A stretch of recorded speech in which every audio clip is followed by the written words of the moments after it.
हे प्रिय मित्र, अब हम पहुंचते हैं भगवत गीता के उन 40वें श्लोक पर, जहां अर्जुन केवल युद्ध या संबंधों की नहीं, बल्कि समाज की रीढ़ नारी मर्यादा और धर्म की रक्षा की बात करते हैं।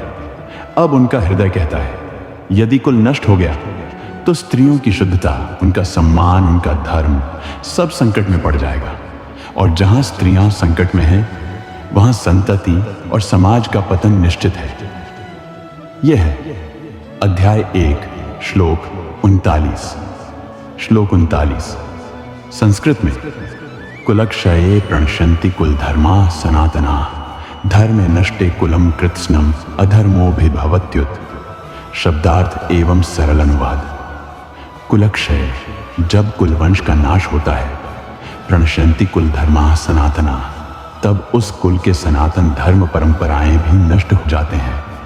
धर्म नष्टे, और जब धर्म नष्ट हो जाता है, कुलम कृत्स्नम, तब पूरा कुल अधर्म अभिभवति, अधर्म से आच्छादित हो जाता है।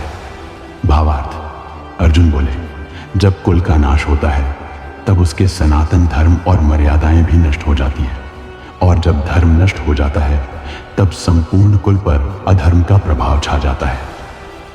भावार्थ, मधुर करुणामयी वाणी में विस्तार से।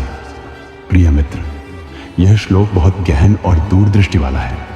यह बताता है कि युद्ध की जीत या हार से बड़ा विषय यह है कि धर्म बचा या नहीं।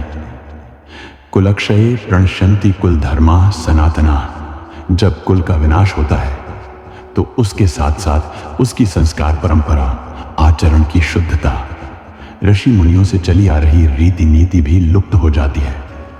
धर्मे नष्टे, जब ये नियम टूटते हैं तो समाज की आत्मा ही टूट जाती है। अधर्मोभिभवति, फिर अधर्म प्रवेश करता है, जो केवल अन्याय नहीं बल्कि विवेक, मर्यादा और शील का विनाश है। इस श्लोक में छिपा संकेत, अर्जुन अब स्पष्ट कह रहे हैं कि युद्ध सिर्फ शरीर नहीं मारता, वह समाज की आत्मा को भी घायल करता है। युद्ध के बाद यदि धर्म न बचा तो विजय व्यर्थ है। इस श्लोक से हमें क्या शिक्षा मिलती है?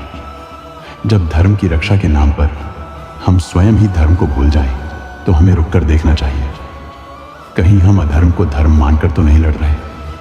अर्जुन के भीतर यह द्वंद्व श्री कृष्ण के ज्ञान से ही शांत होगा।